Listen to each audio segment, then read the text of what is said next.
जय दोस्तों, मेरा नाम है संजय सिंह चौहान और आज काफ़ी दिनों के बाद मैं एक वीडियो लेके आपके सामने आया हूँ।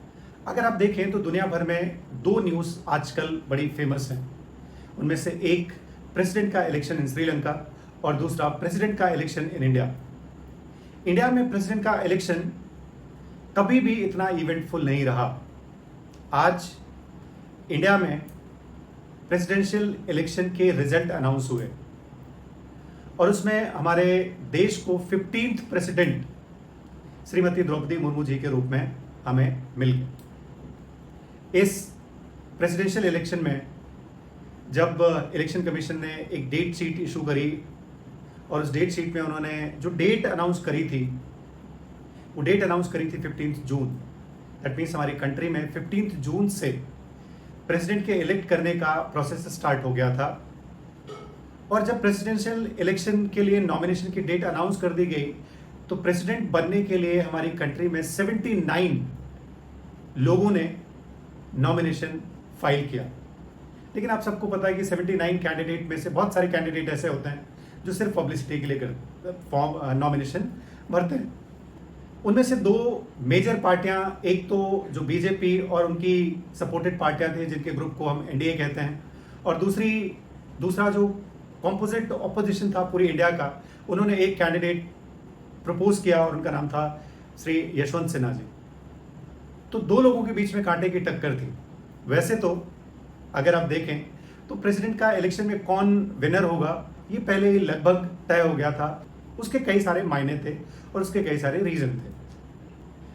इंडिया में प्रेसिडेंट के इलेक्शन के लिए जो टोटल नंबर ऑफ वोट का नंबर होता है वो होता है 10,46,431 वोट, और जो total number of voter participate करते हैं उनका नंबर होता है 4,809।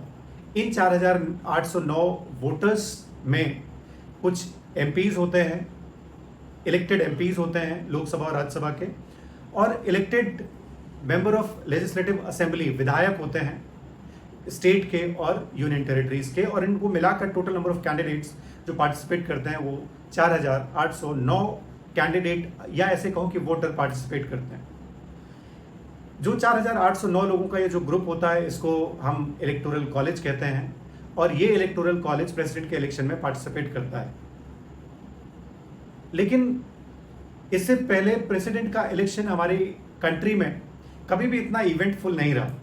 इतना इवेंटफुल होने की वजह से आप सरप्राइज होंगे कि इस बार के प्रेसिडेंट के इलेक्शन में 99% वोटर्स ने वोट डाला है, और उन 99% वोटर्स में जिन्होंने वोट डाला है उसमें से 64% वोट्स श्रीमती द्रौपदी मुर्मू जी को मिले, और वर्ल्ड की लार्जेस्ट डेमोक्रेसी की 15th प्रेसिडेंट आज वो चुन ली गई हैं। इसका शपथ ग्रहण 24 जुलाई को होगा और 24 जुलाई को हमें एक नई प्रेसिडेंट मिल जाएंगी श्रीमती द्रौपदी मुर्मू जी के रूप में। जैसा कि आप सब जानते हैं कि द्रौपदी मुर्मू जी ट्राइबल कम्युनिटी से आती हैं और उनके नाम के आगे कई सारे फर्स्ट जुड़े हैं।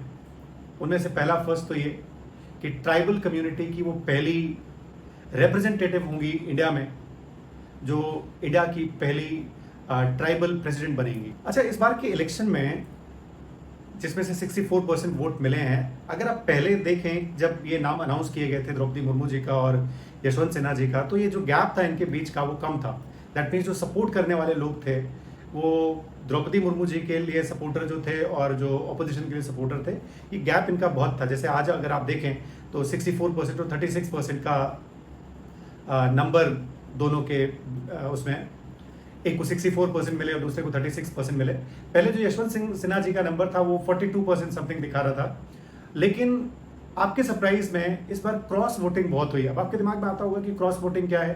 क्रॉस वोटिंग उसे कहते हैं कि बहुत सारी पार्टियां जिस भी प्रेसिडेंशियल कैंडिडेट को सपोर्ट करती हैं तो सपोर्ट करने से पहले वो अपने सारे एमपीज और एमएलएस को एक व्हिप जारी करती हैं और उसमें एक ऑर्डर पास करती है कि अच्छा ठीक है, सारे कैंडिडेट्स को एक फला कैंडिडेट को वोट करना है।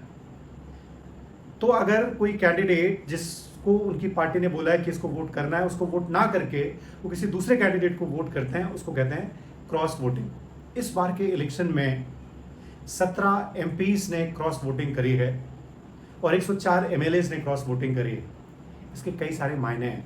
दैट मीन्स जो प्रेसिडेंशियल कैंडिडेट जिस दिन बीजेपी ने अनाउंस किया था द्रौपदी मुर्मू जी के रूप में, बहुत सारे लोग जो अपोजिशन पार्टी में थे, जो हो सकता है बीजेपी को पसंद नहीं करते, लेकिन इंडिविजुअली इन कैंडिडेट को पसंद करते थे और उन्होंने इनके पक्ष में वोट दिया। अब आपके दिमाग में कई सारे सवाल आते होंगे। सवाल ये आते होंगे कि जब भी कोई इलेक्शन होता है तो पूरी दुनिया में अनाउंसमेंट हो जाता है, सब लोगों को पता चलता है, लेकिन प्रेसिडेंट का इलेक्शन ऐसा है जो बहुत ज़्यादा जोर शोर से नहीं होता, या बहुत सारे लोगों को पता ही नहीं चलता कि प्रेसिडेंट का इलेक्शन हो रहा है या हुआ है। तो अभी आप लोग जो मुझे सुन रहे हैं, आप लोगों के दिमाग में भी होगा कि ये प्रेसिडेंट का इलेक्शन कब हो गया, कैसे हो गया, कौन वोट करता है, कैसे करता है। तो हमारा जो कॉन्स्टिट्यूशन है, कॉन्स्टिट्यूशन का पार्ट 5, जिसमें कि एग्जीक्यूटिव के बारे में चीज़ें मेंशन है, उनमें से प्रेसिडेंट का इलेक्शन भी एक है।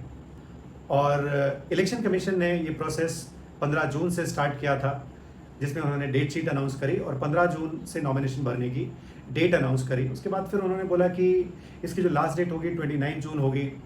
पोलिंग के लिए जो डेट अनाउंस की गई वो 18 जुलाई, अभी 3-4 दिन पहले प्रेसिडेंट के इलेक्शन के लिए अलग अलग स्टेट में 31 जगह पर पोलिंग बूथ बनाए गए और वहाँ पर जो इलेक्टोरल कॉलेज के मेंबर्स थे उन्होंने वोट डाला और 21 तारीख आज इनका रिजल्ट अनाउंस किया गया है।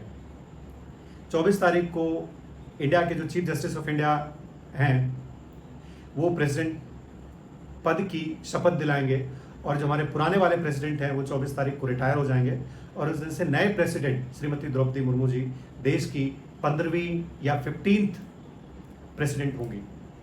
दूसरा, ट्राइबल कम्युनिटी जो कि बहुत बैकवर्ड कम्युनिटी मानी जाती है, जिससे आज तक हमारे देश में कोई प्रेसिडेंट नहीं बना, ये उस संथाल कम्युनिटी से आती हैं।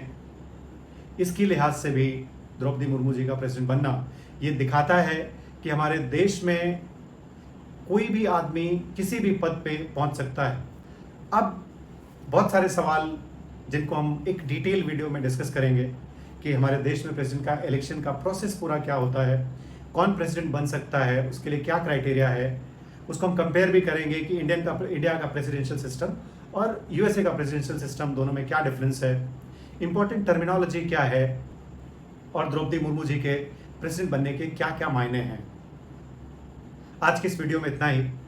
अगले वीडियो में हम डिटेल में बात करेंगे कि प्रेसिडेंट कैसे बनता है, कौन बन सकता है, क्या एलिजिबिलिटी क्राइटेरिया होगा, क्या प्रोसेस होगा, इलेक्टोरल कॉलेज को डिटेल में समझेंगे, सिंगल ट्रांसफरेबल वोट अभी आप जब पढ़ेंगे तो आपको मिलेगा, इसके क्या मायने हैं। इन सारी चीज़ों को अगले वीडियो में डिस्कस करेंगे।